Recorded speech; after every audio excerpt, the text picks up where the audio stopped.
بسم الله والحمد لله والصلاة والسلام على رسول الله وعلى آله وصحبه ومن والاه ثم أما بعد. The last two times we were talking about wifaq or harmony between the spouses, and today inshallah we will talk about avoiding shiqaq or disharmony, discord between the spouses. And certainly, the marital life is pretty intricate and complex, and to think that there will not be any point of shiqaq, there will not be any point of disagreement or disputation taking place between the spouses will be too idealistic, too unrealistic. So there will be times of disagreement, and we should be as trained in avoiding shiqaq as we are trained in fostering and promoting wifaq or accord. The best way to avoid shiqaq or discord is to promote wifaq or accord, because that's the best antidote to shiqaq or discord, is to have compassion, to have mercy, and to have love between the spouses. So all of what we said in the past is needed, and we should remind ourselves of it to avoid shiqaq or discord. And if you remember, we did talk about some concept in the first session when we talked about some principles that we need to know before we embark on learning the practical tips.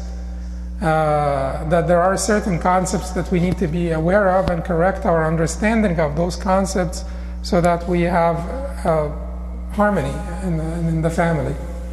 And one of those concepts was the concept of qiwama, which is sort of the position of caretaking and leadership. It's combined. The position that was given to the husband as the head of the household. Being the head of the household is qiwama. The head of the household is the caretaker, maintainer, sustainer, yet at the same time also the leader of the household.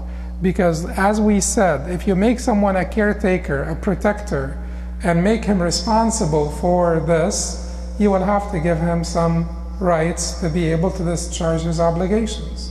Just like any responsibility in this world. Just like when you hire someone as a manager of your store, you have to give him some room to be responsible for the mistakes. You elect someone as a president, have someone as a pilot, captain of a ship. He has to have some authority to be able to navigate through the risks and dangers of the sea or air or whatever. So that's the concept of qiwama. So it is combined. Sometimes some of us men like to think of qiwama as a position of dictatorship, which is not. It's primarily a position of sustenance, maintaining, caretaking, and so on. It comes from qawwam, which means standing all the time, standing in service of his household all the time. Qawwam. Qayyum, maintainer, Allah subhanahu wa ta'ala, Allahu la ilaha illa huwa al-hayyul qayyum. And it also has to do with leadership, as we said, because obligations and rights should be equitable and should come hand in glove. Now, the issue of qiwama means that the wife should listen to her husband. But what does that mean exactly? When we talk about the wife obeying her husband, we're not talking about a principal in an elementary school and the wife being the student and the husband being the principal. It doesn't work this way, because these are, mature adults that are partners in this relationship. It is not a student-teacher relationship. It is a partnership. So in this case, it's a different type of obedience. But first of all, is there such concept? The concept of obedience, ta'at al-zawj. Does it exist? It does exist. Like we said, if the husband does not abuse this concept, then the wife should always extend that right to the husband. And I will particularly talk about the conditions where the husband abuses that position of leadership, where he is not entitled to dictating to his wife or to giving commands to his wife. So the Prophet ﷺ said in a hadith that is reported by Ahmad from Abdurrahman ibn Auf and by Ibn Hibban from Abi Hurairah radiallahu anhu, authentically, he said, إذا صلت المرأة خمسها وصامت شهرها إذا صلت المرأة خمسها وصامت شهرها وأحصنت فرجها وأطاعت زوجها قيل لها ادخلي من أي أبواب الجنة شئت. إذا صلت المرأة خمسها, if a woman prays the 5 daily prayers, خمسها, her 5, which means her 5 obligatory prayers. وصامت شهرها, and fasted her month of fasting, or her month of obligatory fasting. شهرها, her month, which means her month of obligatory fasting. وأحصنت فرجها, and she preserved her chastity, and preserved her chastity. وأطاعت زوجها, and obeyed her husband. قيل لها, it will be said to her, that's in the hereafter, ادخلي من أي أبواب الجنة شئت. Walk through any of the gates of paradise you please. Walk in to paradise through any of the gates of paradise you please. Do you know what that means? That's big. Because who deserves that position? This is the position of Siddiqiyya. This is the position of Abu Bakr as-Siddiq. So this is the Siddiqun are the ones who will be told, come in, walk through any of the gates of paradise you please. As if the burden, keep in mind that this is because this is very telling of the burden of obeying the husband. As if the burden of obeying the husband is so huge that it would warrant such a karama. You know, it would warrant the woman to be honored by Allah subhanahu wa ta'ala in such way. So men have the different obligations, you know, that they need to basically fulfill in order for them, a lot of obligations that they need to fulfill and supererogatory acts and so on to reach Siddiqiyya. And the Prophet ﷺ is saying that a woman may reach the position of Siddiqiyya, being a Siddiqa, if she does these things: prays the 5 daily prayers, fasts the month of Ramadan, protects her chastity, obeys her husband. What is so different about this hadith? Fasts? Well, everybody's fasting. You know, the daily prayers, you know, everybody is doing that. Everybody is required to do that. And then protects her chastity. I mean, it is expected of a righteous woman to protect her chastity, preserve her chastity. It is that وَأَطَاعَتْ زَوْجَهَا, and obeyed her husband.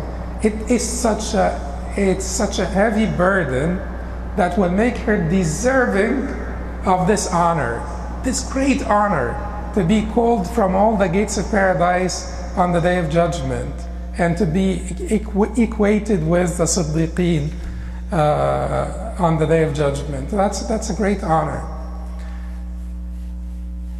Having said that, it is important, you know, it is important that we know our obligations before we know our rights. So, you know, a woman should really focus on this hadith, and I understand the breadth and width and the depth of this obligation to be able to fulfill that you know, requirement and be called from any of the gates of paradise. For the man, you should be more focused on your own obligations, what gets you through the gates of paradise. not your rights in this dunya. If you are of the people of this dunya, not of the people of the akhirah, you're not going to be, your memory will be better at your obligations than your rights. The hadith that you will remember are the hadiths that talk about your obligations as a husband, if you're the man, your obligations as the wife, if you're the woman. Those are the ones that you will remember more. The hadiths that will talk about your rights, you still remember them, but you will remember less than the hadith that will talk about your obligations. Why? Because the hadith and the ayat that talk about the obligations, they get you ahead in the hereafter. And the hadith and ayat that talk about your rights will get you ahead in this dunya. Where do you want to get ahead more? In the hereafter or in this day? Certainly in the akhirah, in the hereafter. So remember your obligations. As we said before, تُؤَدُّونَ الَّذِي عَلَيْكُمْ وَتَسْأَلُونَ اللَّهَ الَّذِي لَكُمْ. You perform your obligations and ask Allah for your rights. The Prophet ﷺ said this to Abdullah ibn Mas'ud. You do that first. You perform your obligations first, and then you ask Allah for your rights. When is it not important, when is it not required of the woman to obey her husband? Because don't think that this is an absolute requirement. The obedience of Allah is the only absolute obedience, and the obedience of the Prophet sallallahu alaihi wasallam is secondary to the obedience of Allah. It is because we obey Allah that we must obey His Prophet. But the absolute, in every sense, obedience is to Allah subhanahu wa ta'ala. And He told us that our Prophet sallallahu alaihi wasallam and all the prophets are infallible. They're not going to convey to us something that's wrong. That's not from Him. So we obey them based on that. But for any other human being, even the parent, obedience is qualified, muqayyad, not mutlaq, not absolute. It is conditional, mashroot. So what are the shurut? Where is it that a woman may not be required to obey her husband? Shirk? But, widen the scope a little bit. Or ma'asiyah. If he commands her of any ma'asiyah, including shirk and anything that is smaller ma'asiyah, any disobedience, any act of disobedience. Bukhari and Muslim reported from Ali radiallahu anhu, from the Prophet sallallahu alaihi wasallam, that he said, لا طاعة في معصية الله إنما الطاعة في المعروف. لا طاعة, there is no obedience. في معصية الله, concerning the disobedience of Allah, or at the expense of disobeying Allah. إنما, which means exclusively, إنما الطاعة في المعروف. Most certainly, ta'a is only in that which is ma'ruf. Ma'ruf. إنما الطاعة في المعروف. So if the husband obeys her of any ma'asiyah, she should not listen to him. It's not that she does not need to, she should not listen to him. But that's the first one. Is that it? Because most of the time we think that this is it. That he can tell her of anything afterwards. If it is not ma'asiyah, you'll have to do it. Because, it's not ma'asiyah, you have to do it. Is that true? No, it's not true. Also, if he commands her to abandon the routine sunnah, she does not need to listen to him. So, Taqiyuddin al-Subki, rahimahullah, the great Shafi'i scholar, he quoted Tartusi, rahimahullah, great Maliki scholar. He quoted a statement from him where he said, and this is concerning the parents, and we use this because the obedience to the parents is even a higher priority.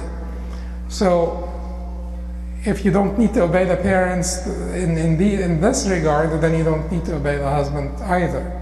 So he said, إذا نهياه عن السنة المرة بعد المرة أطاعهما فإذا نهياه على الدوام فلا طاعة لهما لما فيه من إماتة الدين.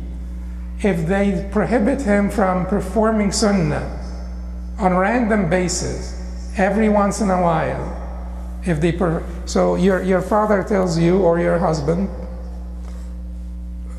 you know, don't do the sunnah after Dhuhr today, just do this instead. You listen, you say yes. If they come and tell you, don't ever do the sunnah after Dhuhr, you don't listen. You don't have to listen to them. Because he said, if they prohibit him from a sunnah on a random basis once in a while, he should obey them. But if they prohibit him permanently from a sunnah, he should not, because that will be compromising of the deen. Imatat ad-deen means the giving death to the deen or causing death to the deen. It just means compromising the deen. Will be compromising the deen. That's the number 2. Number 3, where else does she not need to listen? If what you're saying is senseless, she does not need to listen. Yeah, senseless. However, here is like a quagmire. Who determines what's senseless? Because to her it may be senseless, to you it is not senseless. Senseless in this regard is what normal sound, sort of like sort of straight people would recognize as senseless. You know, so if you come and have like 5 or 6 people sitting in the masjid randomly, and you say to them, come, sit, let's come together. Do you guys think it is okay for me to tell my wife to stand up facing the wall and raise her hands up for an hour? Likely the 5 or 6 people will tell you, no, that is senseless. That is senseless. So the definition of senseless is by normal, sound-minded people agreeing on it being senseless versus sensible. Where is the proof? Do you remember the hadith that we started with, that is reported by Bukhari and Muslim from Ali? إِنَّمَا الطَّاعَةُ فِي الْمَعْرُوفِ. Verily, ta'a or obedience is only in that which is ma'ruf. Is ma'ruf the antonym of ma'asiyah or disobedience? No. The antonym would be ta'a, not ma'ruf. Ma'ruf is the antonym of munkar, that which is repulsive, senseless. Ma'ruf means known to be good, known to be sensible, known to be reasonable. So it is customary, it is known. And customs do change from time to time and from place to place. So ma'ruf is contingent upon the customs of the time, as long as they are not in conflict with the text of Revelation. That is what ma'ruf. So you bring a few people, you come to the masjid, you're in disagreement with your wife over the sensibility or lack thereof of a particular matter. She goes to the masjid and she talks to some wise, righteous people, normal people, and you do the same thing. You talk to normal, righteous, wise people. Tell them, is this sensible, senseless? You don't have to say that this is happening between me and my wife, because divulging secrets of the family is discouraged, is extremely discouraged. But you just talk about it as if it is a friend or a theoretical matter. That is how we determine sensibility. Because the Prophet said, إِنَّمَا الطَّاعَةُ فِي الْمَعْرُوفِ, that which is reasonable. And it is not reasonable to punish your wife like you punish a kid in elementary school. Even that punishment is not here in America in elementary schools, but back home they would do that to us, or they did that to us. You face the wall, you raise your hands, stand like this until your hands become numb.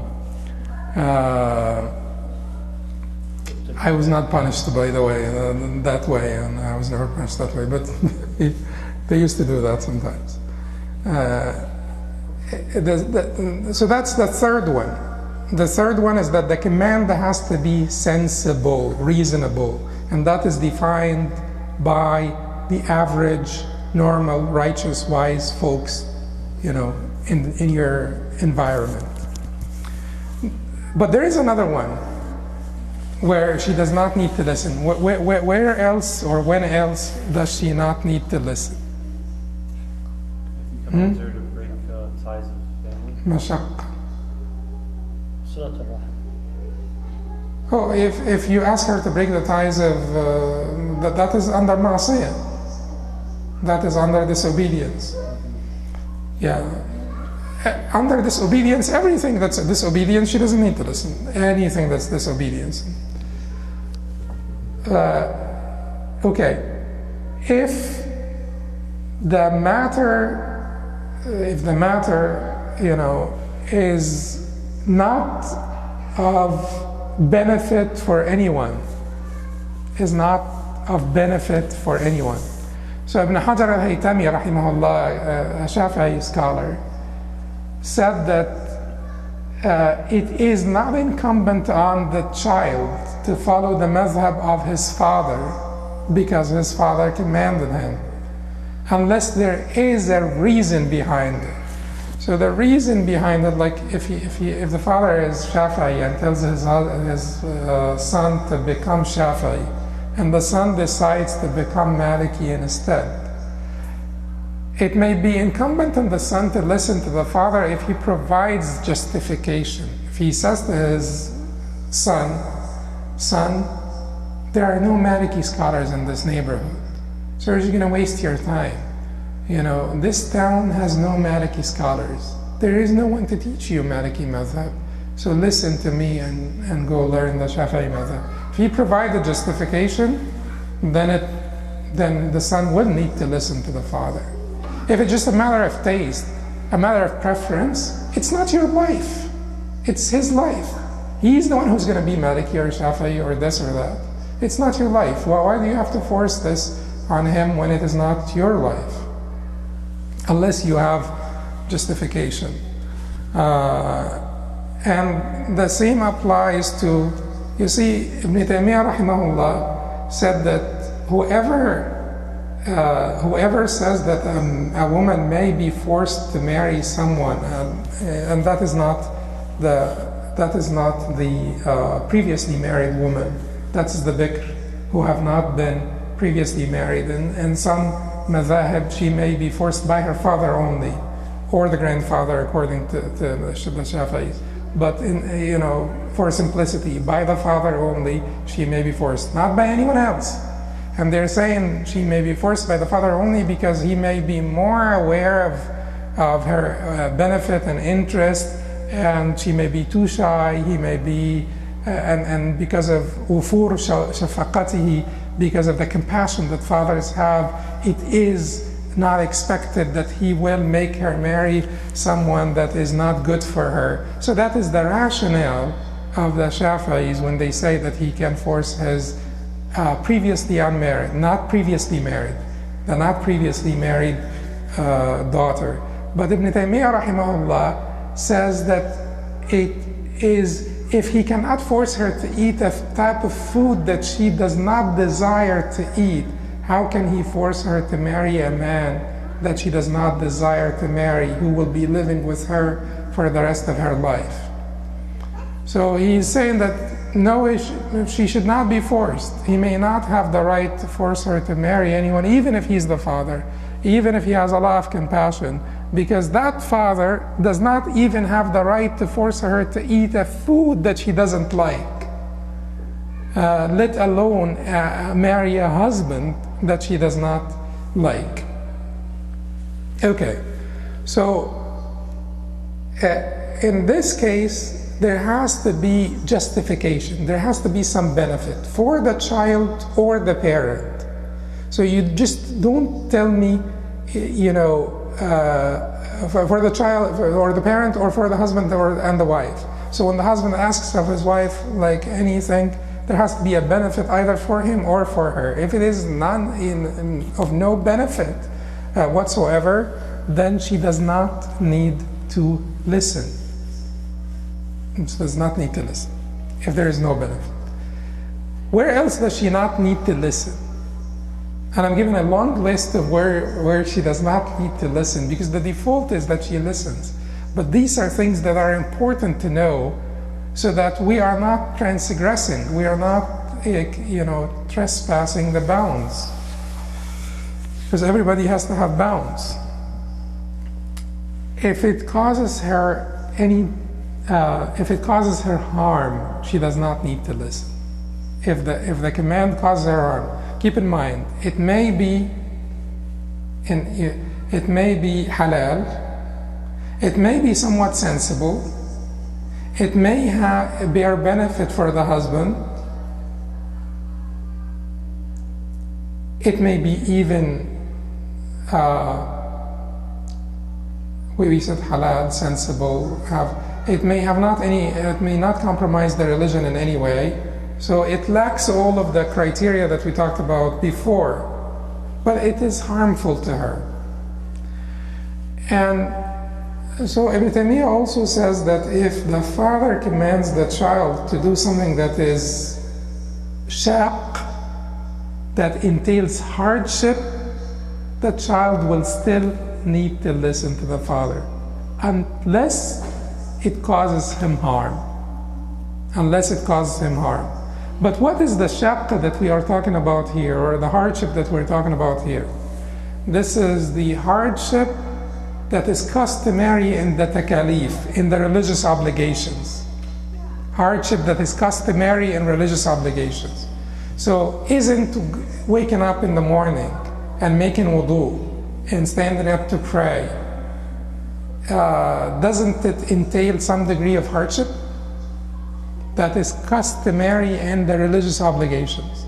That level of hardship is not the hardship that is to be removed in Sharia,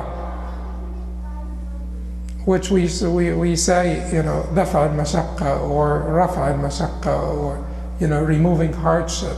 It is the intent of the legislator to remove hardship, haraj, from the mukallaf. So how do you measure, how do you gauge? Look at the religious obligations. Fasting, you know, in the summer days, waking up to make wudu in the winter for Fajr and so on. These are the hardships. Don't tell me jihad is one of the hardships, and that entails, you know, cutting off of limbs and, you know, things of that nature, smiting at your necks, your enemy smiting at your necks and so on. No, it's not. That is not one of the hardships that we're talking about here. Jihad was only legislated because the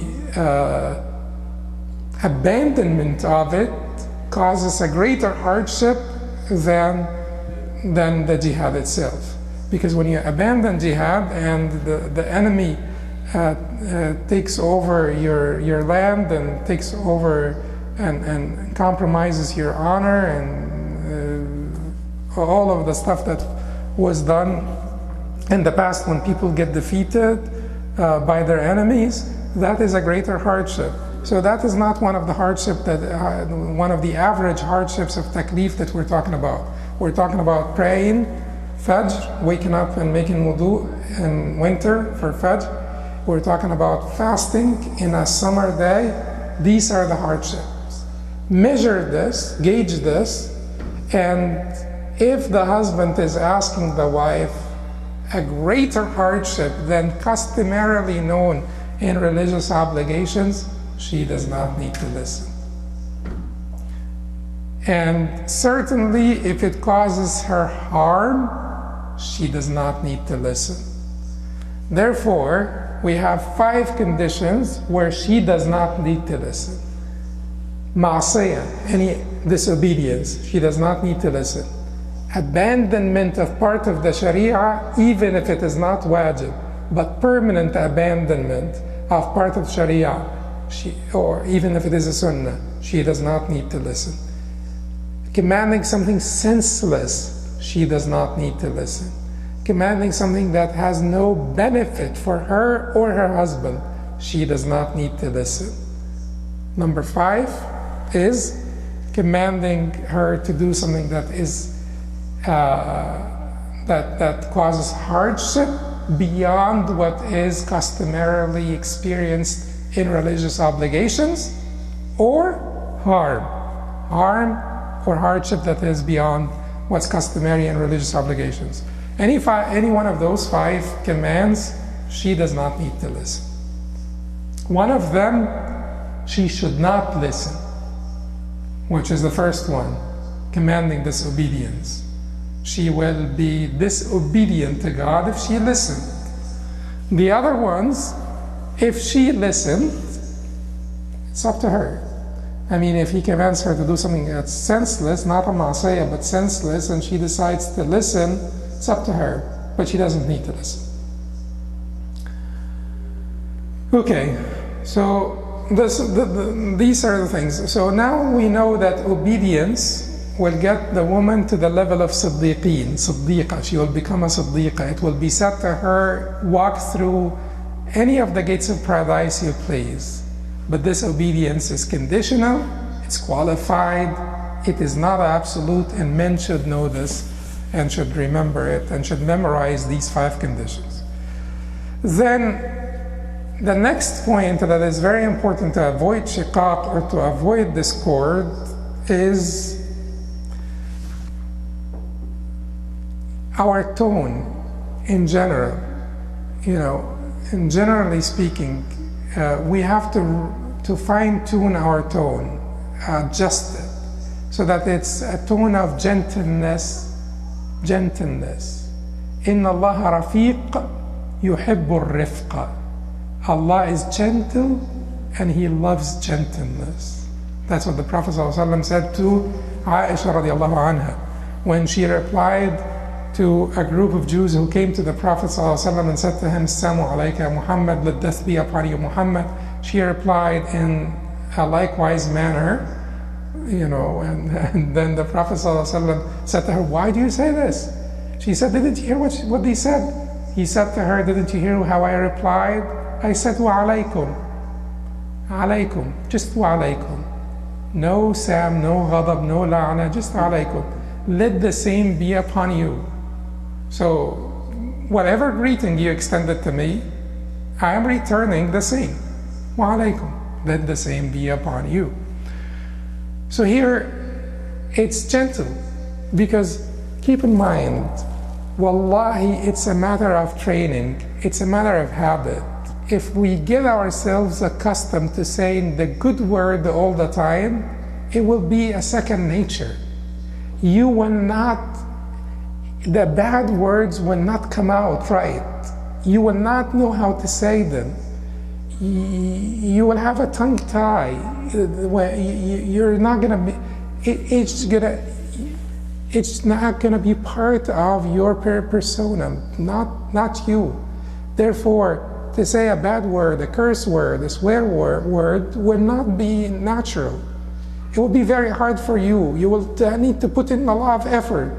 Whereas most of the time, the bad words come out on our tongues very easy, very naturally, spontaneously, because of the habit. And we just gotta walk away from this. وَمَثَلُ كَلِمَةٍ طَيِّبَةٍ كَشَجَرَةٍ طَيِّبَةٍ أَصْلُهَا ثَابِتٌ وَفَرْعُهَا فِي السَّمَاءِ تُؤْتِي أُكُلَهَا كُلَّ حِينٍ بِإِذْنِ رَبِّهَا. And the likeness of a good word is like a good tree. The roots of it are firmly established in the ground, and the branches are up in the heavens. تُؤْتِي أُكُلَهَا كُلَّ حِينٍ بِإِذْنِ رَبِّهَا. It brings about its fruit time and time again, all the time, by the permission of its Lord. You don't we cannot really imagine the consequences of the good word. You just sow it in the ground and leave it, and you come back years later. Sometimes, wallahi, you could impress a child by a good word that will make a difference in his life, in his career, or a teenager, or someone, or a wife, or a husband. So rifq is primarily the verbal rifq, verbal gentleness, because that has a great impact on our interpersonal interactions in general. So it is a matter of training. You just need to watch yourself. I know I'm branching off, but we have to really do it. I just don't want to say it and move on to another topic, because we have to really underscore the importance of it. We have to have a plan. It's just not going to happen this way. You listen to this maw'izah and it is not going to change much unless you have a plan to basically coach yourself into speaking gently, speaking only that which is good, making your words good words. Kalam tayyib. Every word that you utter, kalima tayyib, kalam tayyib. And that requires watchfulness over yourself. That requires self-reckoning. So you're watchful throughout the day. At the end of the day, at night, you say to yourself, what have I said today to my wife or my husband throughout the day? In general, what have I said to everybody? But also, if you really want to fix your marital relationship, you just inventory everything that you said or did to or with your spouse. That's called self-reckoning. And then the next day, you want to catch the bad word before it comes out. You'll say to yourself, I said to her today, or I said to him today, such and such. I should never say that again. And then the next time you will be attempting to say it, you will catch yourself before you say it, because you actually had a sit down with yourself and some self-reckoning, a session of self-reckoning with yourself, and now it's here. It's in your the forefront of your head. So that is how we develop that rifq. Rifq comes by training. It does not. Most of the people. So some people are born with rifq, but a lot of people nowadays are really not genuinely, naturally gentle. So it has to be acquired. And the Prophet told us that everything could be acquired. Did he not say that? Where did he say that? He said, إنما العلم بالتعلم وإنما الحلم بالتحلم ومن يتحرى الخير يعطى ومن يتقي الشر يوقى. إنما العلم بالتعلم, verily knowledge or being knowledgeable is by learning. وإنما الحلم بالتحلم, and being forbearing is by practice of forbearance. And whoever seeks that which is good will be given that which he sought. And whoever avoids that which is evil, he will be spared of it. He will be protected from it. So even the very ardently sort of established qualities that we have, they can be removed, they can be cleansed, they can be changed. And the beauty of this hadith is, you see, everything the Prophet ﷺ said, you really need to pause, you really need to reflect, because it just drips with beauty. It's just like, these two qualities are not haphazardly put together. علم بالتعلم, حلم بالتحلم. This is not for sajah. This is not for rhymes. The Prophet never did that. He was not restricted by rhymes. But the reason why he mentioned those two things, very, very obvious reason. Because all sane human beings recognize the first one, which is ilm bit-ta'allum, acquiring knowledge by learning. And they dispute over the second one, hilm, particularly hilm, forbearance. Because most of the people say, I'm a nervous person. By nature, I'm just like that. I was born like that. I was born short-fused. And then they justify all of their aggression and all of their, misconduct by being born short-fused, nervous, and just like that. Warm-blooded, whatever names they have for that. So the Prophet ﷺ is saying, as much as ilm is by ta'allum, that acquiring knowledge is by learning, hilm also, forbearance, patience, could also be acquired by practice. This requires effort, and this requires effort. Both could be acquired, ilm and hilm, knowledge and forbearance. So, but he said bit-tahallum. Tahallum,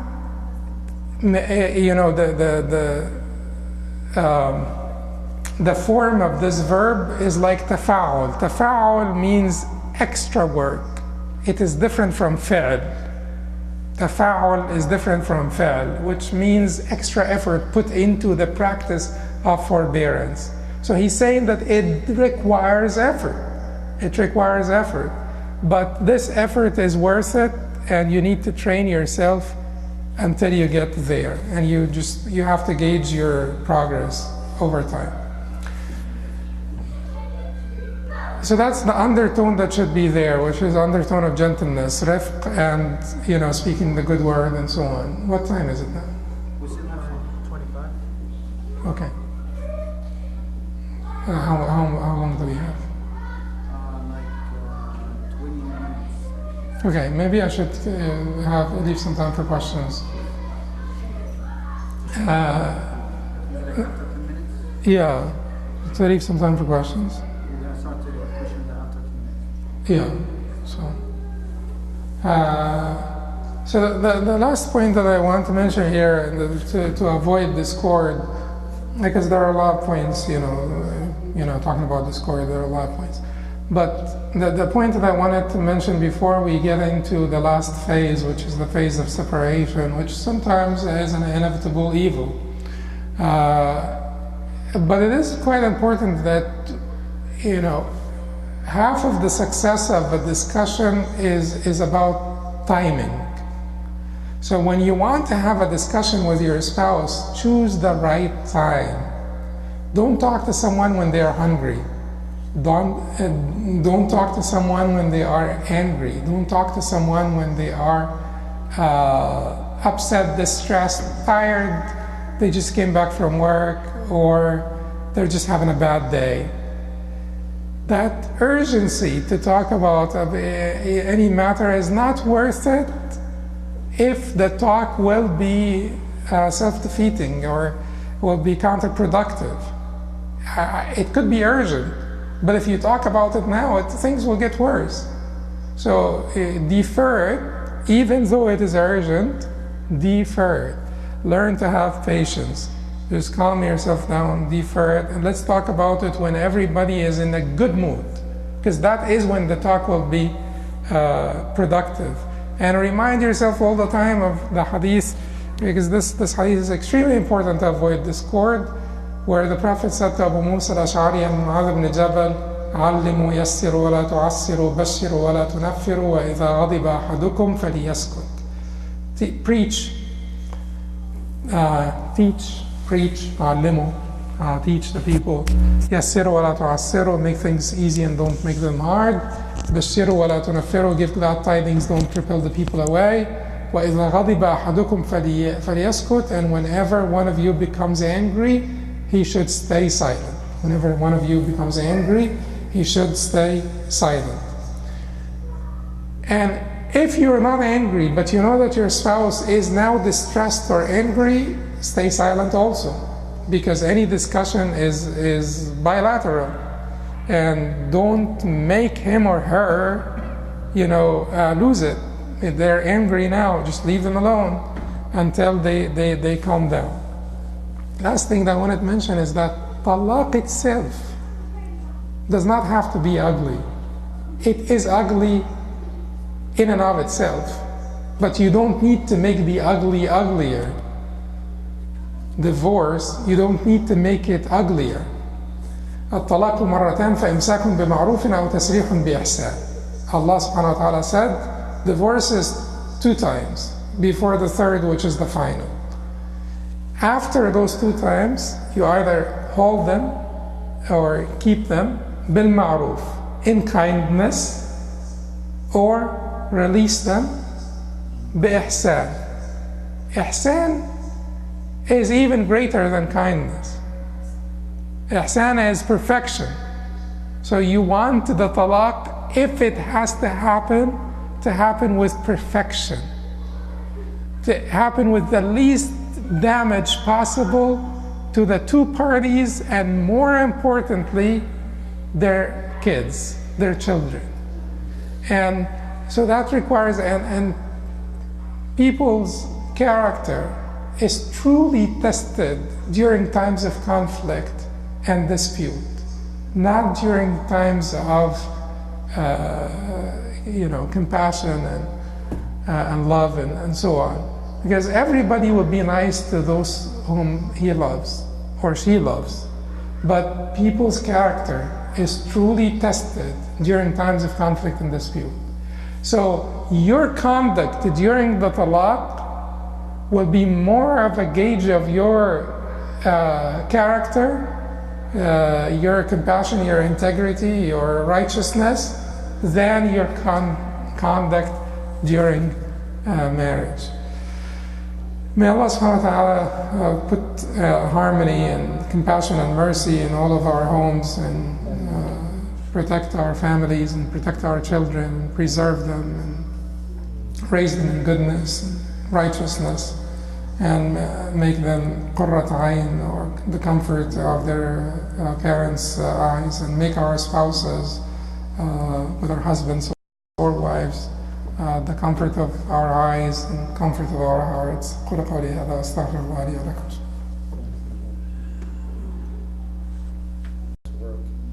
Is it something that should be recommended, or if the husband really wants her to stay home to raise kids and stuff? Should she stay home or should she go out to work? That's a matter that has to be decided by mutual agreement between the 2 spouses. It is very, very important at the outset of things that we are transparent and clear about our intents and goals and aspirations and expectations, everything. We should really be clear at the time of getting married, and then afterwards it should be a matter of mutual agreement. Women are allowed to go out to work for the benefit of their families. Muslim reported from Jabir radiallahu anhu that his aunt went out to take care of her orchard, and some man saw her in the way and told her to go back, and the Prophet ﷺ told her to proceed. She had just yeah.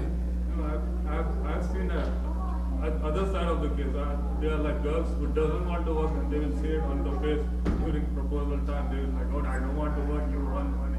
Okay, so if she doesn't want to work, then it is up to you to decide whether you want stay at home wife or not. I think a lot of people do like that. But in general, so the Prophet ﷺ said to her, proceed and take care of your orchard. You may do something good and give some charity, or do something good for yourself, benefit yourself or others. So the Prophet is saying it is allowable for a woman to go out to work. Yet, if we just take this in isolation from all of the context is that most women did not go out to work.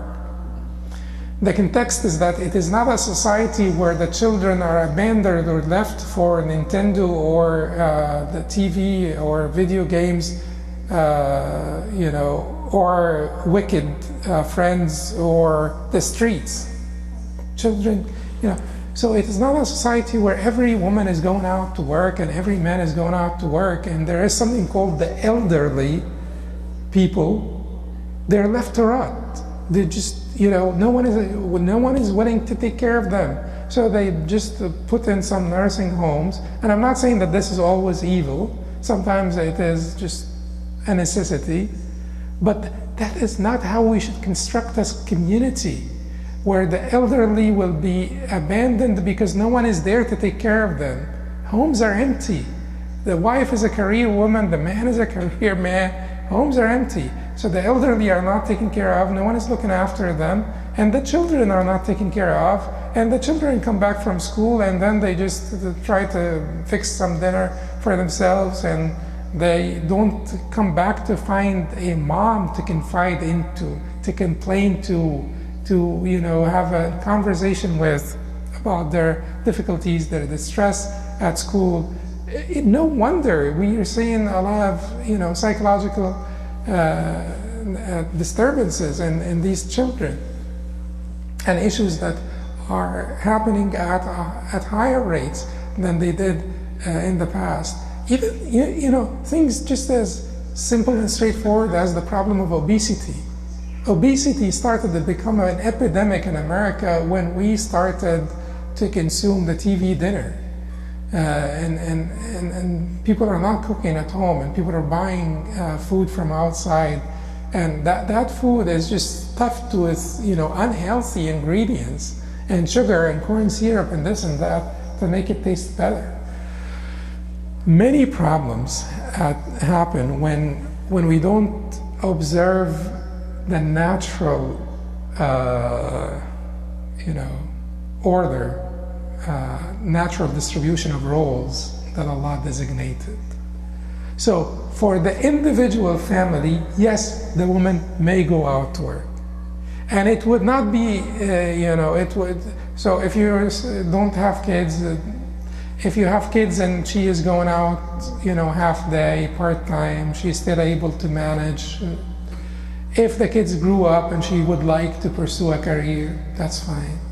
Things of that nature. If you don't have people to look after, elderly to look after, and it is case by case. But what is un-Islamic is basically to have abandoned homes, and to have abandoned kids, and to have abandoned elders. That is not Islamic. After that, after we take care of what we need to take care of, then it is case by case. So if she's been working part-time, or she's working at the same school where her kids go, or she's working part-time, she's still able to take care of her kids.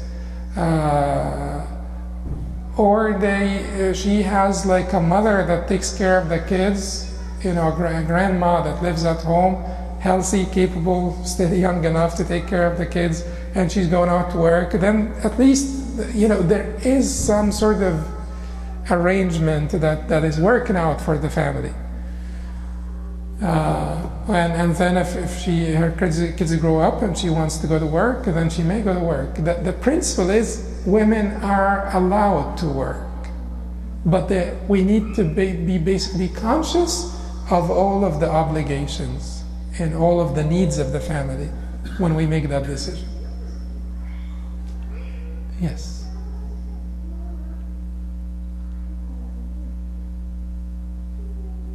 Could be also a question not related to the topic. It doesn't have to be related to the topic.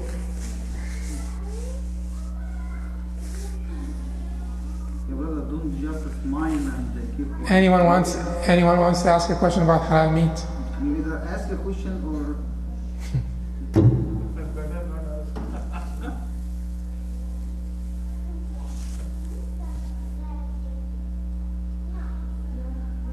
Oh, that's good. Alhamdulillah. So things are clear. جزاكم الله خيرا. سبحانك اللهم وبحمدك اشهد ان لا اله الا انت استغفرك واتوب اليك.